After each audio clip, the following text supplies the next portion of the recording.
बिस्मिल्लाहिर्रहमानिर्रहीम। अस्सलामुअलैकुम students, welcome to my YouTube channel. MTH 001 का लेक्चर नंबर 27 है। आज के इस लेक्चर में हम स्टडी करेंगे मेजर्स ऑफ डिस्पर्शन को। ठीक है, तो सबसे पहले हम कॉन्सेप्ट देखेंगे डिस्पर्शन बेसिकली क्या होता है। तो कहते हैं कि जब आपके पास वेरिएबल्स की सीरीज़ हो और वो लोकेशन के लिहाज से डिफ़र कर रही हों एक दूसरे के साथ हॉरिजॉन्टल एक्सिस पे, तो इसको हम कहते हैं ये मेजर ऑफ डिस्पर्शन है। आम लफ्ज़ों में हम कहें तो जब हम इसका एक ग्राफ जो है वो प्लॉट करते हैं तो सेम जो है ना वो एरिया दोनों चीज़ें एलोकेट कर रहे होते हैं हम दोनों को, लेकिन उनके ग्राफ में जो है ना वो थोड़ा सा डिफरेंट होता है। ग्राफ थोड़ा सा डिफरेंस आ रहा होता है, डिफ़र कर रहा होता है। इसको हम कहते हैं मेजर ऑफ डिस्पर्शन। ठीक है, यहाँ पे एग्जांपल भी इन्होंने दी हुई है कि अगर एक कॉलेज है, वहाँ पे फर्स्ट ईयर के जो स्टूडेंट है उनका ग्रुप है, तो उनमें इन्होंने एजेस बताई हुई हैं क्या क्या जो है ना 17 है, 18 है, फिर इस तरह से 18, 19 इस तरह से सारी बताई हुई हैं। फिर ये भी बताया हुआ है कि कोर्सेज कौन से हैं। ठीक है, 35, 23, 19 इस तरह से ये सारे कोर्सेज जा रहे हैं। तो कहते हैं इन दोनों में अगर आप देखें तो वेरिएशंस हैं दोनों एग्जांपल्स में। तो अगर आप इन दोनों को सेम ग्राफ के ऊपर प्लॉट करेंगे तो एरिया एक ही एलोकेट किया जाएगा दोनों को, लेकिन इनमें डिफरेंस आएगा जो वो हमारे पास जो है वो डिस्पर्शन होगा। सिंपल आम अल्फाज में हम डिस्पर्शन कहते हैं इंतशार। ठीक है, फैलाव। तो ये आप देखेंगे जब आपको ग्राफ में दिखाऊंगी नेक्स्ट। ये आपको नेक्स्ट एग्जांपल दी हुई है, नंबर ऑफ़ पीपल्स हैं और नंबर ऑफ़ क्लासेस में एरिया ए कितने को एलोकेट किया हुआ है, बी कितना। बज़ाहिर इनका टोटल सेम है, लेकिन इनकी जो हम इंडिविजुअली देखें तो वेरिएशंस पाई जाती हैं। फर्स्ट में 0 है, 5 है, फिर इस तरह से सेकंड में देखिए 3 एंड 8 है, लेकिन इनका जो टोटल है वो बिल्कुल सेम है। नेक्स्ट पे ये आपको एवरेज निकालना आती है। कैसे निकालते हैं हम एवरेज? आपने नंबर ऑफ़ वैल्यूज़ को प्लस करना है और इसके जो है ना सबको प्लस करके जितनी नंबर ऑफ़ वैल्यूज़ हैं उस पर डिवाइड कर देना होता है। तो हमने एवरेज मालूम करना सीखी थी। तो ये जो एवरेज है उसको हम डिनोट किससे करते हैं? एक्स बार से, यानी कि एक्स के ऊपर बार। इसको हम मीन भी कहते हैं, अरिथमेटिक मीन भी कहते हैं और एवरेज भी कहते हैं। नेक्स्ट देखिए, मैंने आपको बताया तो ये देखें ग्राफ है, एरिया ए और बी दोनों को सेम एलोकेट किया गया है। ठीक है, लेकिन इनकी शेप में फ़र्क आ रहा है।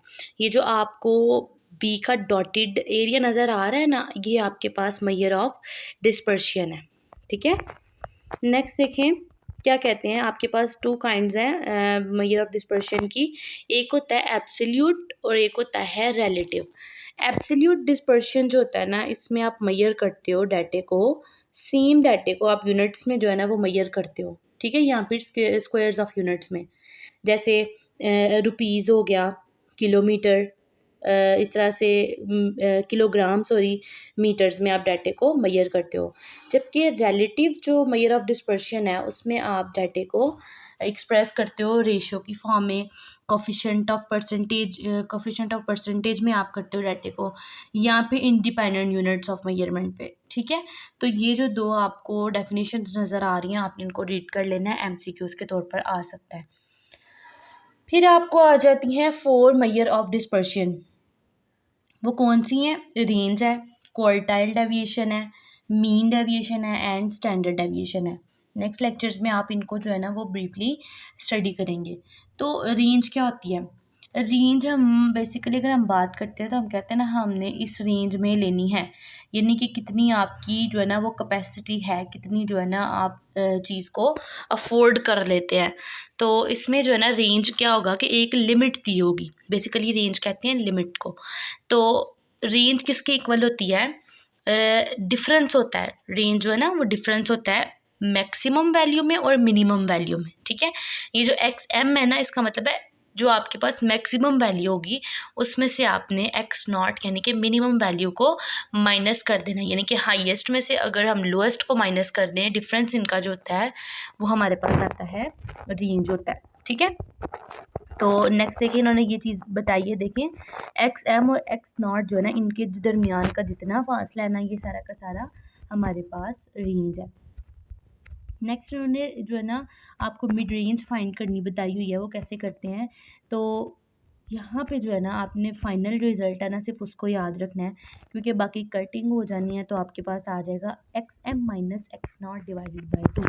अरे जब मिड की बात करते हैं तो आप जो है ना मोस्टली डिवाइड करते हैं 2 के ऊपर ही, ठीक है।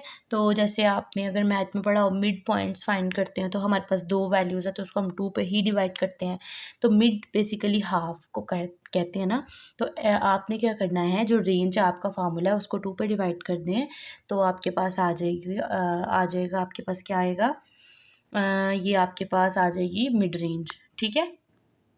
फिर आ जाता है आपके पास कॉन्सेप्ट कोफिशिएंट ऑफ डिस्पर्शन का। तो उसमें आप क्या करते हैं, X M minus X not divided by X M plus X not, यानी कि आपने रेंज को, हाफ रेंज को और जो मिड रेंज है उसको आपने माइनस कर देना है। तो आपके पास आ जाएगी कोफिशिएंट ऑफ डिस्पर्शन। वैसे इन्होंने आपको कम्प्लीटली दिखाया हुआ है, तो आप इसका फाइनल रिजल्ट ही बस याद रख लें, क्योंकि मोस्टली यही इस्तेमाल होना है, लॉन्ग शॉर्ट में यही चीज़ आनी है, ठीक है। तो बताया हुआ है 2 आपस में कट हो गए, तो आपके पास X M minus X not और नीचे X M plus X not आएगा, ठीक है।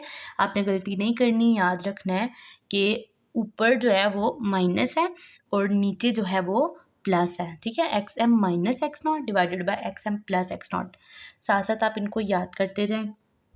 अच्छा, ये जो थ्योरी मैं आपको नहीं पढ़ती ना, बताती पढ़ के, इसका ये मतलब होता है कि ये आप स्किप भी कर सकते हैं। आपने पढ़ना है, हैंडआउट्स को अच्छे से रीड कर लें अपनी समझ के लिए, लेकिन आपको जो पॉइंट्स मैं बता रही हूँ बस वो भी देख लेंगे तो आपको ये लेक्चर्स अच्छे से क्लियर हो जाएंगे। फिर आता है क्वार्टाइल डेविएशन।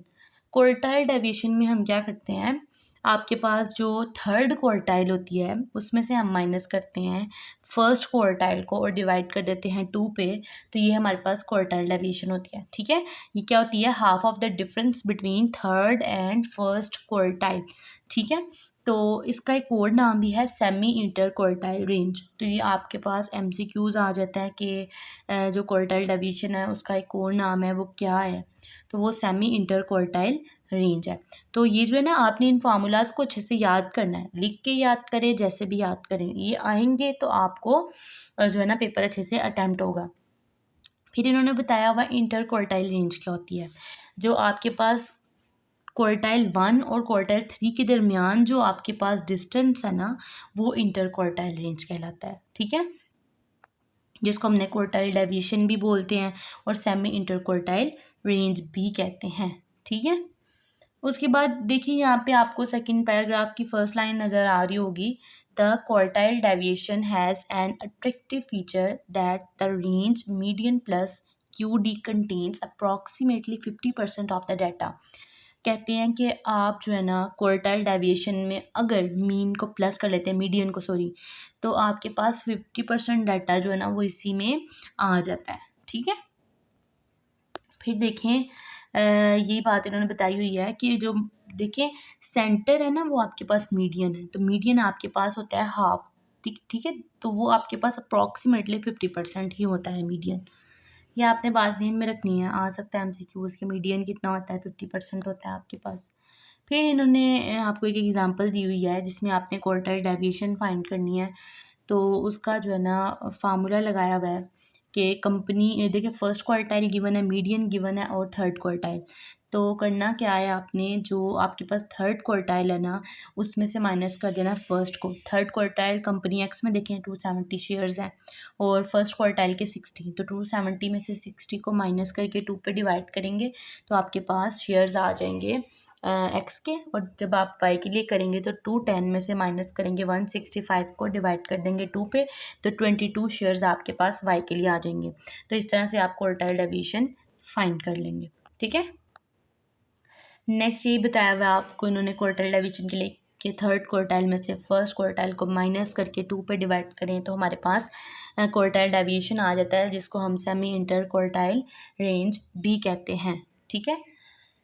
फिर आपके पास फार्मूला आ जाता है कोफिशिएंट ऑफ क्वार्टाइल डेविएशन का। तो कोफिशिएंट का फार्मूला आपने पहले भी पढ़ा, वो था रेंज के लिए। अब आपने पढ़ा है क्वार्टाइल डेविएशन के लिए। उसका फार्मूला क्या कहता है कि क्वार्टाइल डेविएशन में से, यानी कि Q3 माइनस Q1 में से आपने डिवाइड कर देना इसको मिड क्वार्टाइल रेंज के साथ। ठीक है। Q3 minus Q1 divided by 2 को जब आप डिवाइड करेंगे Q3 plus Q1 divided by 2 के साथ, फिर ये जो 2 है आपस में वो कट जाएंगे, तो फिर क्या बचेगा final result Q3 minus Q1 divided by Q3 plus Q1। तो ये आपके पास फार्मूला है क्वार्टाइल डेविएशन का, जो आपको मैंने हाईलाइट करके दिया हुआ है। बस आपने ये याद रखना है और इसका नाम, ताकि आपको पता हो कि ये चीज़ हमने फाइंड करनी है। गिवन हो वैल्यूज़ तो आप सिंपली पुट करके आंसर फाइंड कर लें। नेक्स्ट आपके पास आ जाता है मीन डेविएशन। तो यहाँ से मीन डेविएशन की आप डेफिनेशन देखें, यहाँ पे लिखा हुआ है in an attempt to answer the question. अच्छा, ये आपको प्रॉब्लम जो है ना इन्होंने बताई हुई है यहाँ पे कम्प्लीटली, कि हम मीन डेविएशन जो है ना वो कब इस्तेमाल करते हैं। तो मीन डेविएशन में बेसिकली आप इस्तेमाल करते हैं एब्सोल्यूट जो है ना वो क्वांटिटीज़ को। जब आपके पास जो है ना लार्ज एब्सोल्यूट क्वांटिटीज़ आ जाएँ, तो उनको हैंडल करने के लिए हम इस्तेमाल करते हैं मीन डेविएशन। तो जो है ना इसमें मीन डेविएशन में डी है ना आपके पास, वो मॉडुलस को डिनोट करता है। ठीक है। तो आपको ये बस मोटी-मोटी चीज़ें इसलिए बता रही हूँ कि नेक्स्ट आपका लेक्चर इसी मीन डेविएशन को फाइंड करने में हम जो है ना बनाएँगे। तो मीन डेविएशन में जो डी होता है ना, उसका मतलब है वो मॉडुलस ऑफ डी होता है। ठीक है। तो मॉड को आपको पता है, एब्सोल्यूट को या मॉड को हम किससे डिनोट करते हैं, बिल्कुल स्ट्रेट 2 लाइन से, जैसे हम डेट को जो है ना वो डिनोट करते थे इसी तरह से। तो जब आप मॉडुलस डी का फाइंड कर लें, उसका समेशन फाइंड करके एंड पे डिवाइड करें, तो हमारे पास मीन डेविएशन आ जाता है। ठीक है। तो क्या कहते हैं, as the absolute deviation of the observations from their mean are being average. तो आपने ये करना होता है, एब्सोल्यूट वैल्यूज़ को हम मीन में से माइनस करते हैं। नेक्स्ट आप पढ़ेंगे कि हम एक्स बार में से माइनस करते हैं एक्स को, तो फिर आपके पास जो है ना उसका सम फाइंड करके उसको डिवाइड करते हैं टोटल पे, तो हमारे पास मीन डेविएशन आता है। Therefore the complete name of this measure is mean absolute deviation. तो अगर आपसे कंप्लीट नेम पूछा जाए, तो आप बता सकते हैं कि मीन डेविएशन का complete name mean absolute deviation है, but generally it is simply called mean deviation. तो हम इसको सिंपली मीन डेविएशन कहते हैं। तो ये था आपका आज का लेक्चर। होप सो आपको जो है ना वो पसंद आएगा। तो हमारे चैनल को लाइक करें, सब्सक्राइब करें। मिलते हैं अपनी नेक्स्ट वीडियो में, तब तक के लिए अल्लाह हाफिज़।